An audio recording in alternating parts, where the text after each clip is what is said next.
During the reigns of Chia-ch'ing, 1796 to 1820, and Tao-kuang, 1821 to 1850, there lived in Shanghai a refined and unworldly scholar.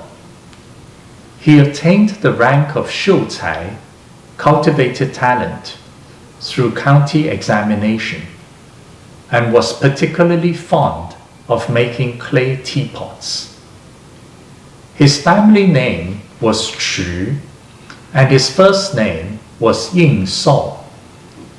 Those with the surname Ch'ü are acknowledged to be descendants of Ch'ü Chuang, adjutant to Ssu-ma Yüeh, or Prince of Tung-hai, from the Ching Dynasty, 266 to 420. Ch'ü Chuang was a native of Po-ling, now known as Li County in Hupeh Province. By the end of the reign of Ching-k'ang, 1126 to 1127 in the Northern Sung Dynasty, the descendant of Ch'ü Chuang, adjutant Ch'ü Kuei, accompanied Chao Kou or Emperor Kao-tsung during the southward relocation of the imperial court. The whole Ch'ü clan migrated to Shanghai and settled in Hsia-sha, now known as Hsia-sha County, in the P'u-tung District of Shanghai. The word He means crane. Hsia acquired this name because it was once the breeding ground of the red-crowned crane. During the Sung and Yuan dynasties, the Ch'ü clan administered salt flats in Hsia, becoming the richest family in Songjiang Prefecture, owning 7,300 hectares of land and the finest private garden in southern China. In early Ming Dynasty, the wealth of the Ch'ü clan was confiscated and many members put to death by Zhu Yuanzhuang or Emperor Hongwu. Zhang Dan, an intimate friend of Ying-shao, described his nature as being disposed towards filial piety. These are certainly not insincere words. Ying-shao would sometimes impress the seals Hsia or Po-ling Bo-zi, descendant of the Duke of Po-ling, on his own calligraphy and paintings. They were meant to trace the origin of his family and to reminisce the legend of his ancestors. The Ch'ü clan lived together in Hsia for generations. It was probable that the house lived in by Ying-shao once stood there. Even though he might have subsequently moved out of Hsia, the seal impression of Hsia reminded us that this was the place his heart long lingered. For generations, the ancestors of Ying-shao were distinguished officials. The halls, rooms, and furnishings of his house were of utmost refinement. Residences owned by other literati fell short in comparison. In Po-ling Jinghua, Contemporary Conversations on the World of Ink, the author Jiang Baoling recalled the scenes in his house, equating them to that of the fabled Qing Bi-ge, residence of Yi Zan, painter and art connoisseur of the Yuan dynasty. Reading the description by Jiang, the mind wanders adrift inside the house. The sub-prefect Ying-shao, who used the hall Yuehu earlier on, now calls himself Qufu or Lao Ye. He is a native of Shanghai. He excels in poetry, Zi lyrics, and letter writing. Even in his youth, he has already befriended the virtuous scholars of the prefecture, and his name is celebrated in Wusong. His calligraphy and paintings are in the style of Ying-shao. He is particularly fond of seal engraving. His style is precise and orderly, entering the realm of the ancients. Where he lives, there are halls and rooms with such names: Hsia-sha County, mountain barn of fragrant snow. According to the inkstone inscription illustrated here, the name should be Hsia-sha County, mountain barn of fragrant corn. 26花品炉, cottage of 26 flower species. 玉炉三间雪池馆, hall of jade burner, 3 snow streams, and 词 lyrics. According to the seal impressions on his calligraphy and paintings, it should be written as 玉炉三间雪池馆. The jian is written differently. They are all designated to store archaic bronzes, books in general, and books on history, fine calligraphy and paintings by contemporary and historic personages. He adores calamus and displays them in vases and bowls. Their placements are meticulous and impeccable. Entering his house is no less than visiting Qing Bige, the residence of Yizhan. Xu Ying-shao, 1779 to 1850, used a great number of zi, hall, and studio names. These names were sporadically documented by the inscriptions and seal impressions on his extant calligraphy and paintings. Some of his studio names are now gathered here to rectify the neglected omissions in the past. They are Yu Xiu Tang, drawing room of sprouting talent; Shi O Xing Guan, hall of sentient stone seagull; hsiu-ts'ai, studio of stone akin to bamboo; Qing-Yueh, hermitage of Xian lotus under the moon; Bai Si Bi Luo Fang, chamber of white stone, climbing fig, and beard moss; Qing-Lian, hermitage of Sian lotus; Wanzhu-an, hermitage of unending bamboo; Gu-tie-an, hermitage of ancient iron; 12 Hongsi Yan Si, chamber of 12 red-grained inkstones; Yuehu, moon teapot.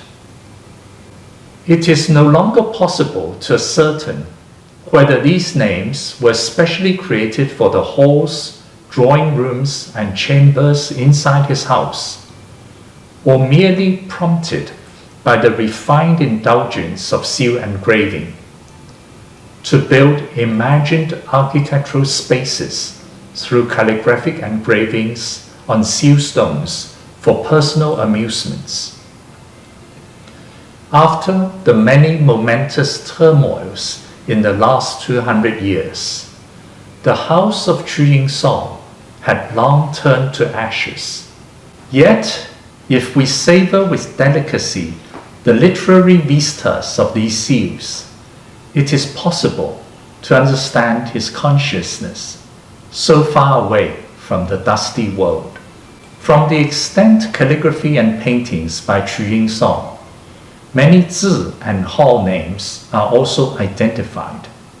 They are Ziye, metal smith; Yuehu, moon teapot; Bichun, spring rises; Qu Fu, Mr. Qu; Lao Ye, old metalsmith; Ye Fu, Mr. Metalsmith; Hu Gong, man of teapot; Hu Zhongzi, man inside teapot; 子爷父 Mr. Metalsmith, 铁爷 Metalsmith of Iron, 竹器 Bamboo Friendship, 瞿安 Hermitage of Ch'ü, 中吴画史 Painter of Zhonghu District, 竹瞿 Bamboo Ch'ü, Tao-kuang Old Ceramic Potter, 月湖山人 Hermit of Moon Teapot, 石瞿 Stone Ch'ü, 云安 Hermitage of the Clouds, and Hu-si Teapot Artisan. The meanings and connotations of these names reveal his all-consuming artistic aspirations, especially his passion for making teapots. After the death of Ying-shao, his son Hsia-ch'ing compiled Yueh Hu Ti Hua Si, a collection of poems inscribed on paintings by Yueh Hu. He asked 3 intimate friends of his father, Zhang Dan, Liu Su, and Xu Huiren, to write the introductions.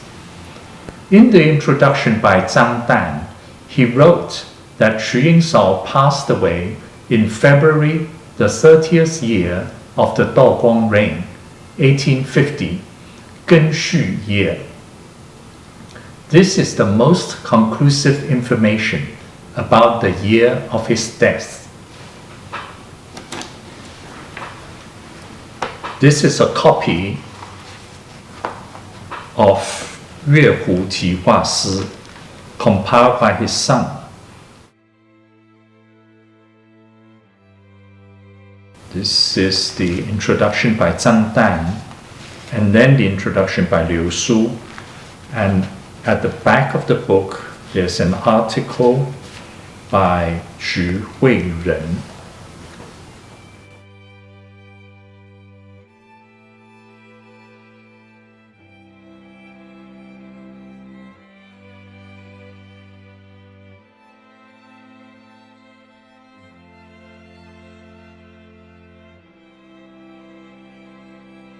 In Qing Dai Hua Si Zhen Pian, supplement to the history of painting in the Qing Dynasty, it is alleged that Ch'ü passed away at the age of 70.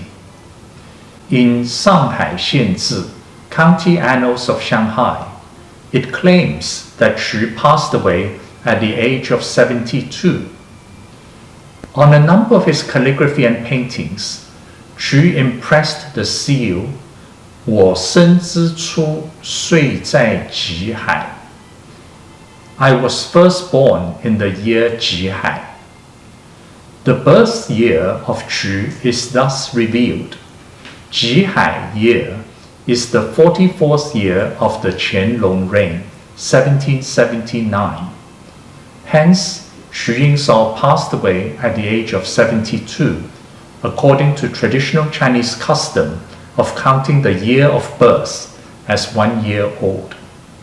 Regrettably, the poetry and writings of Xu Ying-shao were lost in the 22nd year of the Tao-kuang reign, 1842, Ren Ying year, when he was 64. In the introduction by Zhang Dai, he wrote many works. However, in the summer of Ren Ying year, he had to flee in haste. The writings were lost without him knowing. In the introduction by Liu Su, his son, Hsia-ch'ing, was going to compile and publish his father's writings. He searched for them and found nothing. He realized that they were lost during the flight from the upheaval of Ren Ying year. In the introduction by Xu Huiren, the poetry manuscripts were lost during the Battle of Ren Ying year. It is truly lamentable. At one time, Xu Ying-shao was appointed sub-prefect of Yuhuan County in the southeastern coast of Zhejiang Province. It is now a county in Taizhou City. His job was to assist the prefect of Yuhuan. The year of his assignment could no longer be verified. Even though Yuehuan was not a military stronghold, for the Opium War that broke out in the 20th year of the Tao-kuang reign, 1840, it was still the front line of war. If the poetry and writings by Ch'ü Ying-shao had not been lost, it would be conceivable to find vehement, indignant, and politically oriented writings. In the 21st year of the Tao-kuang reign, 1841, a British fleet of 25 warships, 14 steamships, and 10,000 soldiers gathered on the Yangtze River. On 8th May, Chinese agricultural calendar, in the following year, the British fleet invaded Wusong, and on 11th May, Shanghai was captured, followed by a few days of plundering. It was likely that Ch'ü Ying-shao fled with his manuscripts of poetry and writings, some of his personal seals, a small quantity of calligraphy, paintings, books, and antiques. As for his exquisite house and his whole art collection, it could be only left to the mercy of divine will. In the chaos of war, even those treasured items he kept by his side could not avoid damage nor loss. Ch'ü Ying-shao commanded exalted reputation in teaware. His teapots have been prized and collected for generations, and this ardor is undiminished to this day. When Qian-cheng Meng Ying Lu, a record of memories and dreams by Hsiu-ts'ai was first published in the Guangxu reign, the author already referred to the teapots by Ch'ü in this manner. There are not many in existence. The antique trade flaunts them as rarities.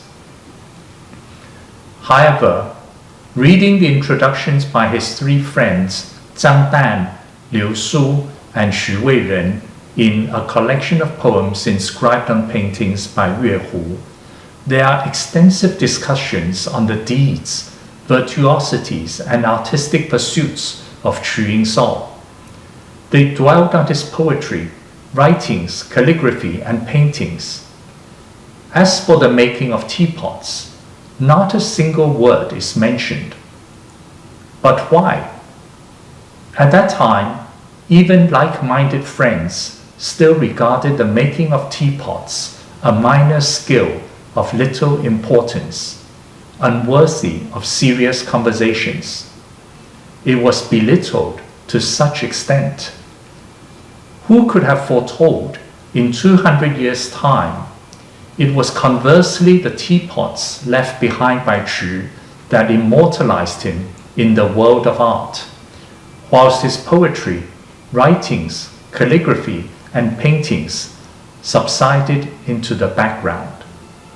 In the 26th year of the Republic, 1937, Li-Jing-k'ang and Zhang Hong compiled Yangxian Sahu Tu-ko, the pictorial studies of clay teapots from Yangxian. Ye Gongcuo was asked to write the preface. It says, "I have always maintained the tenet that one will not forfeit high-minded goals as a hedonist of art objects. I wish to amplify the presence of those artists dedicated to art objects in our time and in the past. It is a shame that scholars ever since have been ignorant and silent on the acquisitions of knowledge through the investigations of physical phenomena and items. They delegated everything to craftsmen and retainers. Intermittently, a few remarkable men rose in vigor to create some objects, yet the world did not pay attention. Furthermore, they were always lost with the next generation, nor did anyone document them until they were heard by none. How can there be talk about improvement? Our countrymen relish heaping praises on the ancients. Critics believe this is an indicator that stores everything. In reality, the cause and effect is reversed. It is because of our decadence that the ancients are perceived more than ever to be incomparable. These words resonate well, more so when the intellectual and artistic desk accoutrements of traditional Chinese scholars are still languishing in gradual obsolescence in our time. Here is a copy of the Yangxian Sahu Zhu Kou.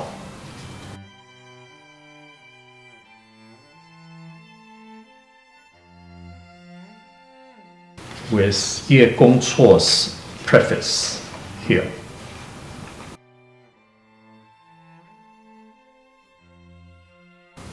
Ying-shao was accomplished in engraving teapots. He invited Deng Gui, Hao Fusen to be the supervisor, Yang Pengyan, and sometimes Sen Xi as the potter. Yangxian Sahu Tu Kou, the pictorial studies of clay teapots from Yangxian, explains. At one time, Ziye, Xu Ying-shao, made teapots and called himself Wu Gong, Mr. Teapot. He asked Deng Gui to go to Yixing to supervise production. Ziye hand-carved poetic inscriptions on the finest teapots, or incised prunus and bamboo on them. They were called Sanjue Hu, the three absolutes teapots, by his contemporaries. Triumphantly, they carried on the splendor of the teapots by Chen Mansen, 1768 to 1822. For his ordinary teapots used as presents, he asked Deng Gui to carve the inscriptions. In the studio of Prunus Ode, there is a 10-tiao-shaped clay teapot engraved with bamboo by Ch'ü Ying-shao.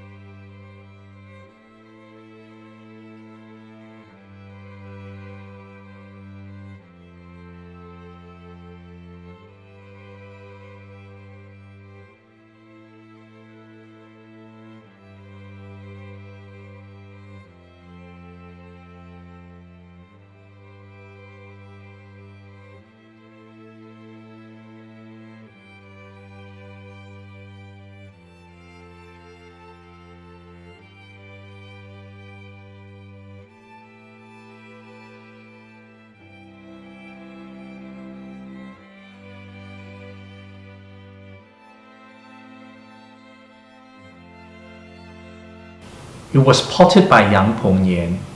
There's a seal of Pengyan at the underside of the handle. The underside of the handle, there's a seal here.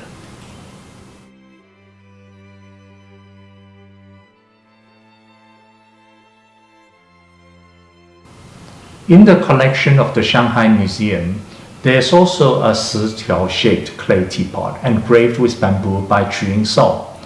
The form and engravings are similar. There is likewise a seal of Pengyan at the underside of the handle.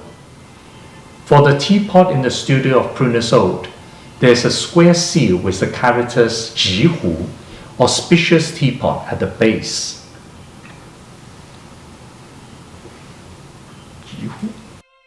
The seal here at the base, Jihu.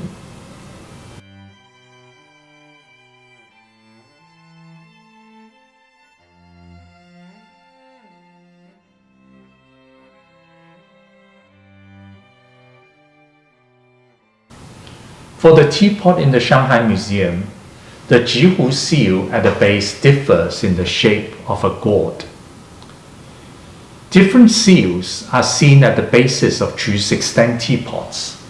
There are seals with the characters Yuehu, Moon Teapot, Hu Fu Ye Fu, Mr. Teapot, Mr. Metalsmith, Zi Ye Jihu, auspicious teapot of metalsmith, Yi Yuan, a befitting garden, Le Tao Tao Si, chamber of happiness.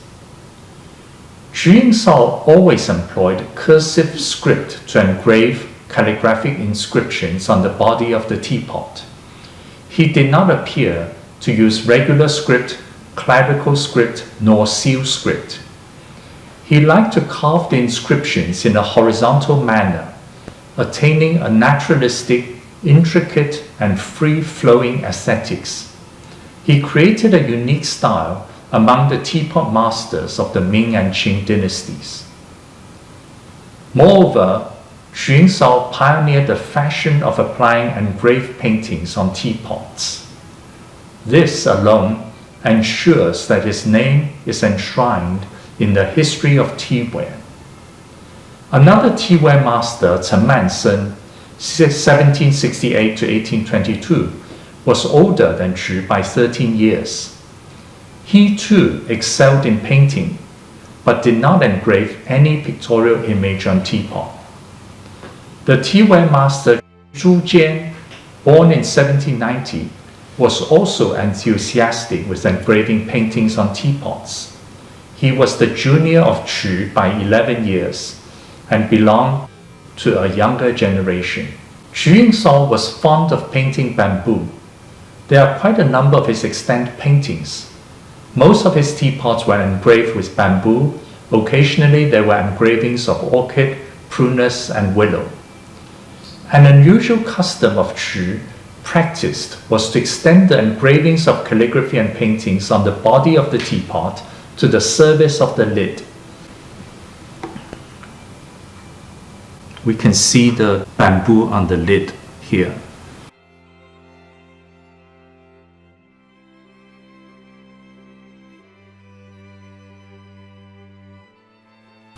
The energy of the incisions and the spirit of the calligraphy and paintings appear to pervade the whole teapot. For the teapot in the studio of Prunus Old, a few stalks of bamboo were engraved on the two sides as well as the lid. There are 5 inscriptions.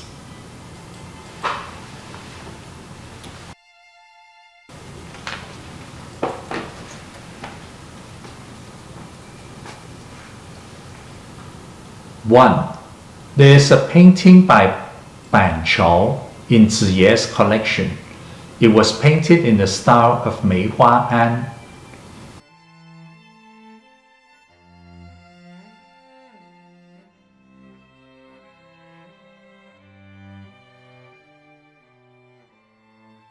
Two, imitating Mei Dao Ren Ziye.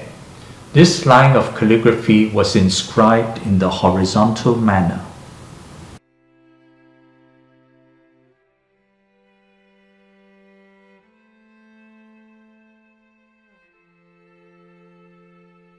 Three, Ban Chao painted this before.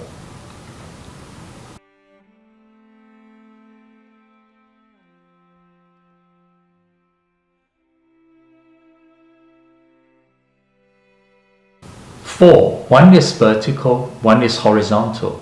They somehow emanate idle pleasure.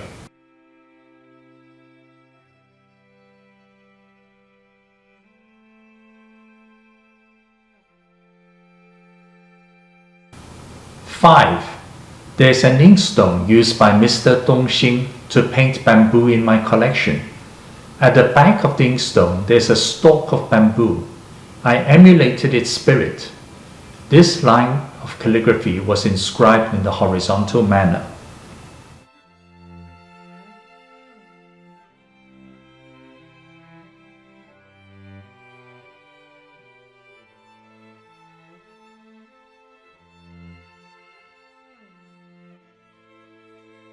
A teapot could be modest. A few strokes of bamboo could be simple. But Ch'ü Ying-shao strenuously pursued the inner resonance and spirit of bamboo, conveyed in paintings by great artists in history. The bamboo he thus accomplished, he exerted on the two sides of the teapot. He was himself delighted and gratified, inscribing, "One is vertical, one is horizontal. They somehow emanate idle pleasure." On one side of the teapot, he engraved a stalk of vertical bamboo. On the other side, he engraved a stalk of horizontal bamboo. The name Meihua An, mentioned in the first inscription, and the name Mei Daoren, mentioned in the second inscription, were the hall and studio name of Wu Zhen, 1280 to 1354, of the Yuan dynasty. His zi was Zhong Gui, Hao Meihua Daoren. Mei Daoren. He lived at Meihua An, a native of Chia-ch'ing, Zhejiang Province. With Huang Gongwang, Wang Meng, and Yi Zan, they are known as the four masters of the Yuan dynasty. In his manual for painting ink bamboo, Wu Zhen wrote, "To paint bamboo, one must first prepare the bamboo in the heart. Hold the brush and visualize the bamboo. The moment one sees what one wishes to paint, dash forward to follow it. Motion the brush to pursue it. Chase what one sees, like a rabbit leaping up, like a falcon swooping down.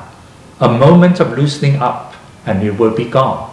He also wrote, "As for the method of painting bamboo, one must first study its essence, then seek the essence with brushworks." The name Banqiao, mentioned in the first inscription and the third inscription, was the hall of Zhen Xie, 1693 to 1766, native of Yangzhou, Jiangsu Province. He is known as one of the 8 eccentrics of Yangzhou, renowned for painting bamboo. At one time, Zhen Xie wrote about the bamboo painting of Wu Zhen. The method of painting bamboo is not to be constrained by rules. One should attain inner resonance and spiritual depth. For this reason, Mei Daoren could reach the highest level of excellence. The painting by Zhen Xie in the collection of Ying-shao was a creative imitation of the style of Wu Zhen. The name Mr. Dongxing, mentioned in the fifth inscription, was the hall of Jinglong, 1687 to 1763, native of Renhe, Zhejiang Province. He is also known as one of the 8 eccentrics of Yangzhou. In Dongxing Mozhu Tiji, Commentaries on Painting Ink Bamboo by Dongxing, I hold the same attitude towards painting bamboo. I do not hasten towards fashion. I do not care for reputation. A stalk of wild bamboo emerges from my heart. Examining the bamboo by Ying-shao, he had encapsulated the artistic essences of the great painters from the past. The teapots made by Ch'ü are mostly in the shape of si-tiao. It is infrequent to see other shapes. In Zhen Zi Tong Dictionary of Proper Characters by Zhang Zilie of the Ming Dynasty, the meaning of the character tiao is given. Today, a small cooking pot with handle is called tiao. Duan Yucai of the Qing Dynasty further explained this character. Today, a cooking utensil made of clay is called tiaozi. Hence, si-tiao is a clay cooking utensil, alternatively called shi-piao. Ying-shao did not create many shapes for his teapots. His favorite form was si-tiao. Perhaps he was especially attracted to a rustic and simple form devoid of elaboration. Surveying the poetry, calligraphy, paintings, and teapots by Ch'ü, their style and artistic vistas are entirely consistent. The works are natural, unostentatious, aloof, and unworldly. Indeed, they are the quintessential creations from the intellectual and emotional wanderings of a literatus mind. His teapots synthesized the arts of poetry, writings, calligraphy, paintings, and seals into one enduring unison. If we consider the personality of Ch'ü on the whole, a combination of purity, eccentricity, cultivation, and refinement. No other Teaware master of the Ming and Qing dynasties is similar in character. Some later savant may perhaps approve my words. The incised bamboo clay teapot by Ying-shao in my collection was also deeply appreciated by my late friend Mr. Guo Ruoyu. 20-something years ago, I saw Mr. Guo regularly. Occasionally, we went to the pre-auction exhibitions in Shanghai to examine antiques, calligraphy, and paintings. One day, in early June 1999, we came across this teapot in a pre-auction exhibition, and we both regarded it as a fine work by Ch'ü. Mr. Guo frequently used a playful phrase, "no buying and no selling," to discipline himself. Hence, I managed to acquire this piece. Now that I respectfully offer this piece to kindred spirits for perusal, I recall the fortuitous encounter in collecting and the friendship of my late friend, so I composed this postscript.